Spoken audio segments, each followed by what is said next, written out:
Konnor Griffin made an error on Thursday that cost the Pirates 3 runs, and I think you can make a pretty compelling case, probably cost them the game. I left that game, though, thinking I'm even more impressed with this young man, the way he's handling adversity. I think he's going to be just fine. Good morning, and welcome to Offbeat here on North Shore 9, presented by FanDuel. This is a daily look at your Pittsburgh Pirates. We are still recording at PNC Park. It's raining outside, so I'm not going to get drenched in Section 322 tonight. We're going to record from one of the radio booths instead. The Pirates played a very sloppy game on Thursday. They did not field well. They made miscues on the bases. They did not execute pitches with the bases loaded. They just did not have a good game. And the biggest moment, I think, pretty uncontroversially, was in the fifth inning. Slow roller up the middle. Konnor Griffin's going to the bag. You could tell he's thinking, I can turn two. We can end the inning without giving up a run. In the middle of that process, you could see him be like, I'm not going to be able to throw it to first base. I'm not going to be able to throw against my body. It is what it is.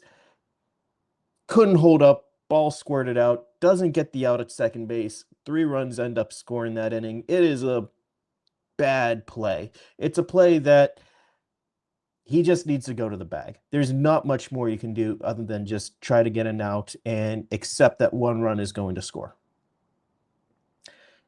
He recognized that afterwards. It's a young player trying to make a play. And whenever you have all the talent in the world, like he does, I'm sure there is that moment like, yeah, I can pull that off.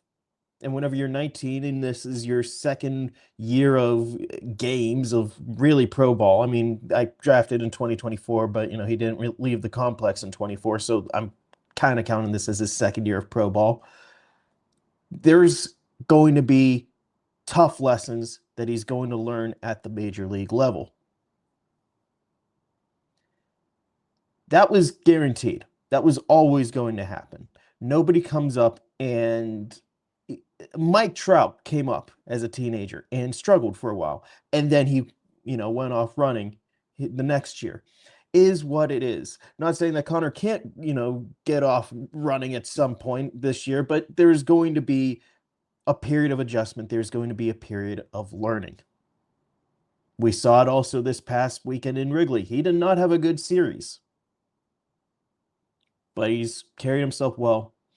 And that's what really stood out to me on Thursday. Because it would have been real easy for him to be like, yeah, I messed that up. I cost the team the game, did that. He acknowledged he made a mistake. He's not hiding from that.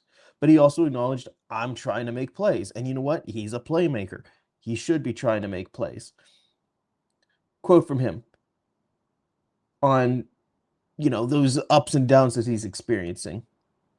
Just try to be the same guy every day. Just trust that I've put in enough work preparing myself for the games. When I get on the field, just let whatever happens happen. It's a good mindset. It's a very good mindset for a young player to have. It's what you want to coach into them. Because there are going to be things that are out of your control. There are going to be times whenever you think you can do something and you're not able to come through. This is a game of failure, after all. But he carried himself well. And you know what he did later in that game? Game-tying triple. Absolutely barreled the ball off the wall in center field. I thought off the bat it might have been leaving the park. Be like, okay, that's his first big league home run, just a little short. I mean, I'm pretty sure it went over 400 feet. There's nothing cheap about it. And even then, that's a ball that, I don't know how many hitters can get to third on. He does. Shows 10th inning. Henry Davis on second base. He goes, doesn't get a great batted ball. He tops it, but he busts his butt down the line. He gets an infield single, puts the Pirates with runners on the corners with nobody out. That was the situation you want to be in, pretty much. Game-winning run on base, game-tying run 90 feet away, nobody out. Pirates can't come through, though. That's neither the here nor there. Konnor did his job in that situation. Even if he doesn't get out, the way he hit the ball, it's like, okay, well, at least he's advancing the game-tying run 90 feet. He went to Braxton Ashcraft, Thursday starter, after that, top of the fifth to apologize. And Ashcraft, to his credit, immediately is like, never apologize. We see the effort that you're putting in. We trust you. Everything that you would want your pitcher to say to the fielder whenever he makes an error. Everything. I left impressed with Braxton also. I mean, Braxton Ashcraft has been a pretty great clubhouse guy. He's been very, if the opportunity's in the bullpen, I'll go to the bullpen. If the opportunity's in the rotation, I'll start. I mean, he wants to start, but he spent all that time in the bullpen last year to get his feet wet and to serve the team better. Like that has been his stated goal the entire time. That's great. So whenever you have a young player who is going to be a franchise, our face of the franchise here, who makes a mistake, it's really one of those times where, we could look back if this had gone the other way and Braxton had chewed him out. Maybe this is a little different. Maybe then, down the line, it's like, well, okay, really talented player, but it never came all together in the major leagues. Braxton Ashcraft took the high road. He said, like, I trust you. You're a good player. We all know the work you're putting in. You're going to do that stuff. And that's what I want to reiterate as we watch Konnor Griffin in these opening months, this opening season. Because there are going to be some highs. There's going to be a time here whenever I wish you a good morning and I just rave about everything Konnor Griffin did the night before.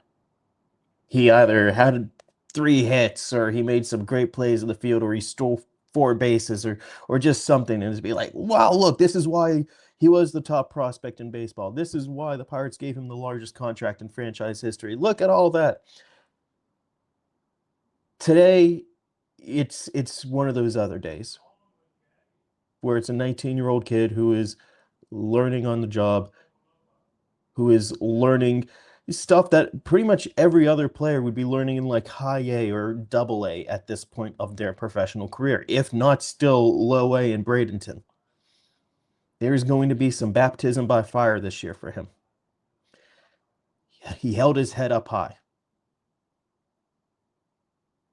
In an interview with The Athletic on that came out on Thursday, Don Kelly was asked by Ken Rosenthal about, Konnor Griffin's recent up and down, the struggles on, and if the possibility of him going to the minor leagues is on the table. And Don Kelly pretty emphatically said no. Like he was pretty firm with like, no, he is up here in the majors.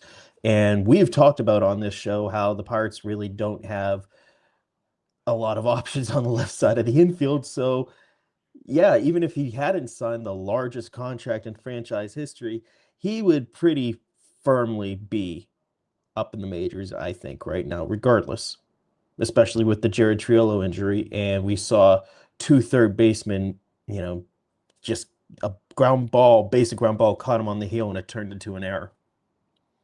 Pirates need solid defense on that left side of the infield. And with Jared Triolo out, that puts even more pressure on Konnor Griffin, which I would speculate maybe kind of contributed to that, moment of I can pull off hero ball in the 5th inning. And again, you could just see it in his face if you look at the replay. He did not want to throw that ball whenever he got the full grasp of like, I can't make this play. Let's not throw it away. And like a pump fake where the ball just squirts out anyway. That's what happens.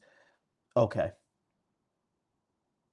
We could talk about lessons to be learned or anything, but like I think he kind of learned the lesson before he even made the mistake.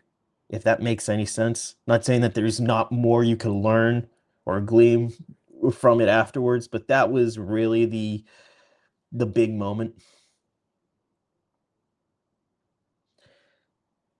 I'm more concerned of how does he handle adversity? How does he handle an 0 for 4 night? How does he handle a 3-run error? How does he handle being caught stealing? And so far, he's done it well. Now that comes with the caveat that you can't keep making mistakes like that over and over. And he hasn't so far. He hasn't. There has been some good stuff. There has been some times whenever just the pure raw talent and hustle that he has masks some of the learning that he's doing on the job. That base hit in the 10th is an example of that. There's a lot of times where that would just be a ground out, but no, he has an extra hit in his box score because he has that speed and he has that hustle. That's a good sign. I think Konnor Griffin's going to be fine in the long run. But there's always that risk of a 19-year-old who doesn't have that safety net of going down to the minors. He is up here and he is going to stay here. I think things would have to be pretty biblical for Indianapolis to be on the radar for a multitude of reasons. One of the big ones being the Pirates would almost guaranteed be forced to forfeit the prospect performance, the PPI draft pick that they could potentially get with Griffin the next couple years. They would pretty much force it because he has to be up in the majors, to accrue a full year of service time, and he's on pace to do that, but it's by a matter of days.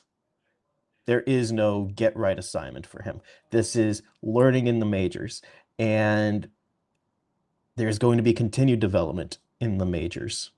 He is far from a finished product. He's got to keep learning. He's got to keep growing. He's going to have to do it here. If he keeps his head up whenever he is still learning, I think he is going to be just fine. Thank you so much for listening to Offbeat here on North Shore 9, presented by FanDuel. If you haven't already, be sure to subscribe wherever you find a fine podcast, or check us out on YouTube if you want to see what the inside of a radio booth looks like at PNC Park. Thank you so much for listening. Have a happy weekend. We will talk again on Monday. All right, that wraps up this episode of North Shore 9. Thanks so much for tuning in, whether you're listening on the podcast or catching us on YouTube. If you enjoyed the show, please give this video a thumbs up, and don't forget to hit that subscribe button if you haven't already. It really helps us grow. And if you're listening on the podcast, a quick review goes a long way in helping others find the show. Plus, be sure to tell a friend about us. There's always room for more here in the NS9 community. And for those looking to support us a little more, consider joining our Patreon, become an MVP member, and get exclusive perks while helping us continue to bring you more of the Pirates content you love. Thanks again for all your support, and let's go Bucks.